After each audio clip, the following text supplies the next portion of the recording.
Patekti į finalą nepavyko, bet stipriai pagerino asmeninį rekordą ir stadione šypsojasi, pasakoja dabar apie tas emocijas ir šiandienos bėgimą.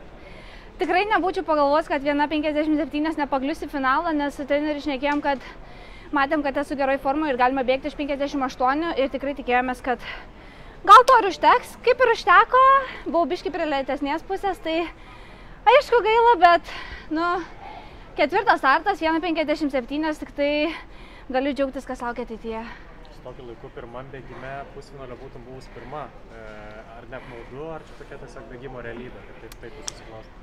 Po pusantro pusfinalio supratau, kad tai yra tikrai realybė tokia, kad tu nežinai, kaip susidėlios tau kortas ir tiek man pusantro kilometro bėgime tikrai nepalankiai susidėliojo ir šitame, bet tikrai tikėjau, kad labiau manoma būti top 4 ir patekti pagal laiką, nežinau, kad bus stiprus bėgimas ir buvo, bet varžovas bėga dar stipriau. Čia Tokijoje kalbamės jau 4 kartą, išskirtinis pasaulio čempionatas tau. Ką iš čia išsiveši ir vis tiek, koks tai yra žingsnis tiek tavo karjeroje, tiek gyvenime, tiek apskritai, ką šis čempionatas reikš? Bėgdama šias 4 kartus tikrai pasisėmiau daugiau patirties nei per visą savo gyvenimą.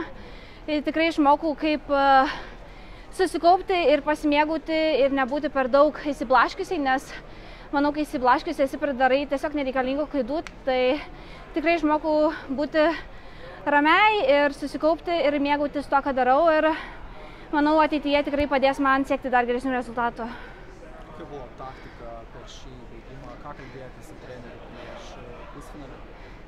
Taktika tiesiog buvo išlikti kuo ramiai ir žinojome, kad bėgimas bus greitas ir varžovas tikrai, kaip ir minėjau, aname interviu pradeda greičiau nei aš, tai tiesiog reikėjo išlikti ramiai ir tikrai džiaugiausi, kad nebuvau paskutinė per pirmus 200 metrų, tai tikrai buvo smagu ir tiesiog stengiausi būti su varžovėmis, kai yra tarpas bandyti priartėti, bet aš bandžiau artėti, o jos bėga nuo manęs, taip gavosi. Tai, ja. Pati buvot apibūdinus save per pirmus tos didžiosius turnyrus, kaip bailiukė buvot išsireiškus. Kaip dabar šitam čempionate savo pasirodymą apibūdintumėt? Kokia dabar buvo? Tikrai jaučiausi drąsi, tikrai nebuvo taip, kad stovėjau prie linijos ir labai bijojau.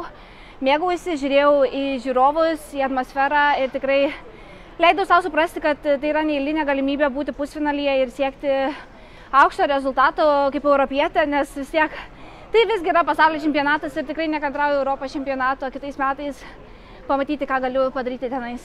Dar universitete kalbėjai, kad tiek treneriai tau sakydavo, kad tu priklausai tam elitui, tu galėsi jam priklausyti. Dabar tas bėgimas su ryškiausiomis žvaigždėmis 800 metrų, 1500 metrų prideda dar papildomos motivacijos dirbti, kad būtum ir tu dar arčiau to jau didžiojo elito. Taip, tikrai prideda motivacijos, nes negalvau, kad čia galiu būti, tikrai rodžiau, kad galiu ir netgi galiu būti pusfinalyje ir treniruojuosi tikrai aukšto lygio komandą Amerikoje, kurie man padeda siekti dar aukštesnių tikslų, kai yra komandos narių, kurie yra finaluose. Tai mano kitas žingsnis yra būti finale. Kaip pavyko pailsėti prieš pusfinalį? Vakare gal analizavai savo atrankos pasirodymą, galbūt varžovės žiūrėjai, kaip bėga, kokiais laikais ir panašiai? Ne, kažkaip supratau, kad kuo labiau sau leidžiu daryti tai, ką noriu, tuo geriau pasilsiu. Kartais kaip perspaudi save ir sakai, kad reikia daryti, dar išeina nei naudą. Tai tikrai leidau nusiraminti ir pasižiūrėti, ką sekėjai pasidalina ir pasimėgauti tuo ir pasidalinti visų džiaugsmų. Ir tikrai pavyko, manau, pasiruošti geriau nei praeitus startus. Šitame pasaulio čempionate įveikė 2 rungtis. Kuri rungtis ir pasirodymas rezultatas tave labiau džiugina ir gal net stebina? Manau, 1:57 tikrai aukštas rezultatas. Anais metais bėgau 1:59 ir buvo pirmas kartas lipimas iš 2 minučių, o dabar esu daug greitesnė nei 2 minutės. Jau galėsiu mąstyti apie lipimą iš 1:57, kas būtų arti Lietuvos rekordo. Šiais metais tavai visose didžiausiose čempionatuose, ir Lietuvos rekordos, ar tai buvo tavo sėkmingiausi metai, ar vis dėlto žvelgtum į praėjusius metus, kaip pavyko startuoti olimpinėse žaidynėse? Ne, manau, šie yra tikrai stipresni metai, vien tik kaip esu patobulėjusi kaip asmenybė ir rezultatai kalba patys už save. Ir manau, tikrai labai daug ką nustebinau, bėgdama 2 rungtis ir patekdama į 2 pusfinalius. Tikrai manau, kad tai yra geras rezultatas ir tai parodo, kad aš esu tikrai ne tiesiog vienkartinė bėgikė, kuri greitai subėga ir to pasibaigia. Tikrai aš galiu parodyti savo stabilumą.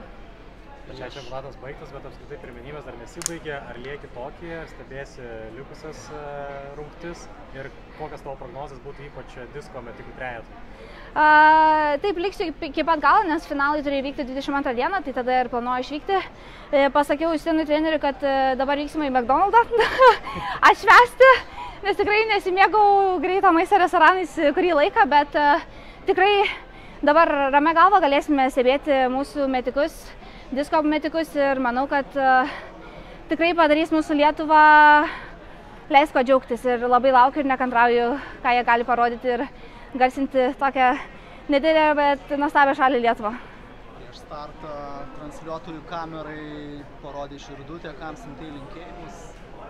Manau, ta širdutė gal buvo skirta labiau man, parodyti, kad aš mėgaujuosi, kur aš esu ir tikrai labai savim džiaugiuosi ir tiesiog rodau meilę savo.